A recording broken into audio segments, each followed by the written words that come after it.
Hey everybody, we're working on a 2003 Infinity G35 here. And I'm going to be replacing the lower front control arms. It's a little bit hard to see this arm right here. It's got 4 connection points. There's one right there, it's a little bit hard to see.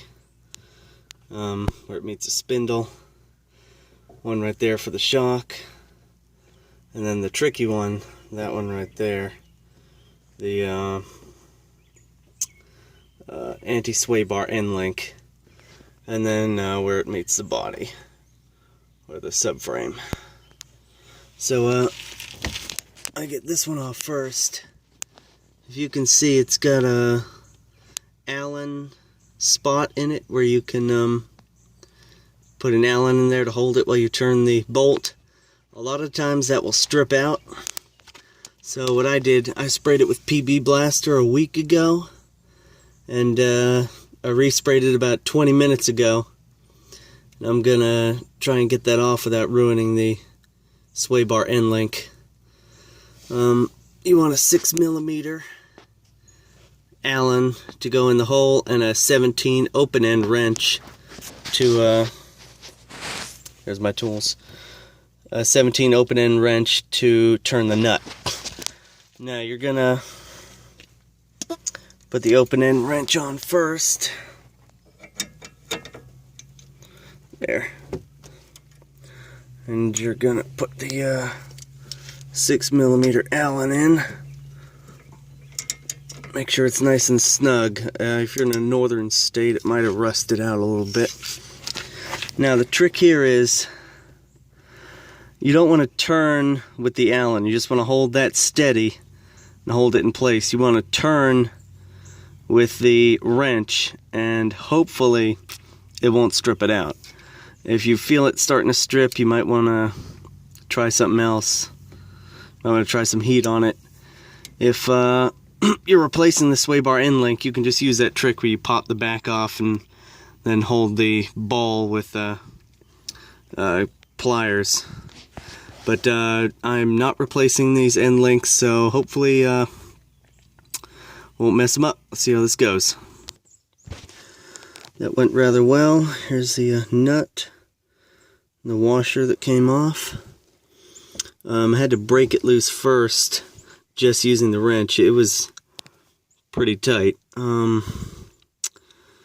Then I put the after it broke loose a little bit, then I put the 6mm Allen in the end, and I was able to run it off pretty easily thanks to PB Blaster.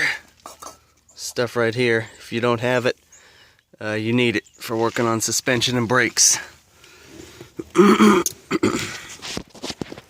Now, make sure you get the socket 6mm, because I've pulled apart a lot of cars, and if you use the Allen, just one of the cheap Allen wrenches, it's a lot more prone to strip.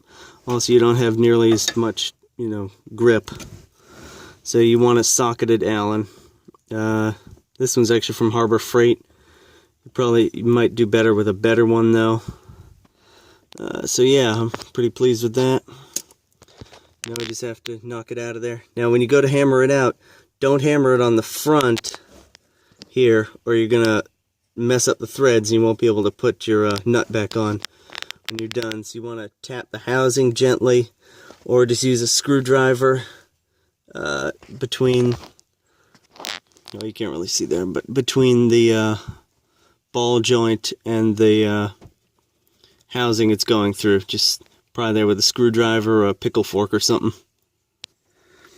Alright, next we're going to remove the shock tower. This bit, which is bolted on right here. A nut on this side and a bolt on the other, both 17mm. Probably want to break it loose on the nut side. Nice long 1/2-inch bar will help. These suspension bolts are usually pretty tight, so you're going to want a long bar, unless you want to bust your knuckles. And then just hold it on the other side with another 17 open end wrench or ratchet wrench, doesn't matter. Alright, as you can see, I got that nut off right here. It was extremely tight. I sprayed it with more PB Blaster, and then I got a long breaker bar. Just on those really tight sockets, you need to get a short socket so you're pretty close to it, or the wrench will tend to want to twist off of the nut and strip it. I always keep my my other hand on the head of the wrench while I pull on it with my right hand. That way it'll keep it from it. It'll want to. This is what I used here. It'll tend to, if you just pull on the end of it, it'll tend to bend, twist itself off the nut, and you have a stripped nut, and then you won't be happy. And once the nut's off, you can just take a screwdriver and just tap it with a hammer. Tap that bolt all the way out.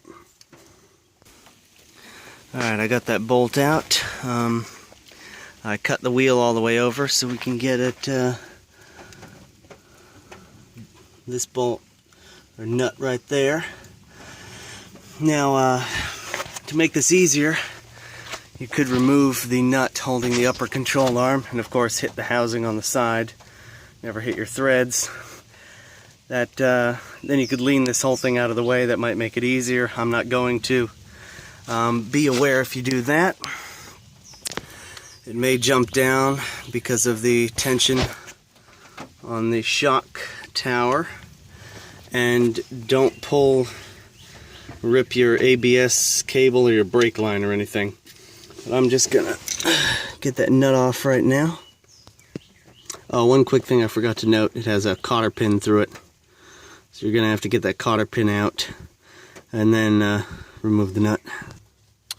That nut has now been removed. The entire piece. I didn't even have to tap on it, just dropped down, so that's always nice.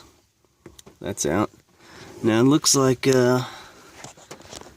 this shock might need a spring compressor. Most vehicles I've done did not need one to change the control arms, but it looks like there's a good amount of tension on this. I don't know how far it's gonna go, so be aware of that. Putting a decent amount of pressure on there, this piece still won't slide out. This sway bar end link.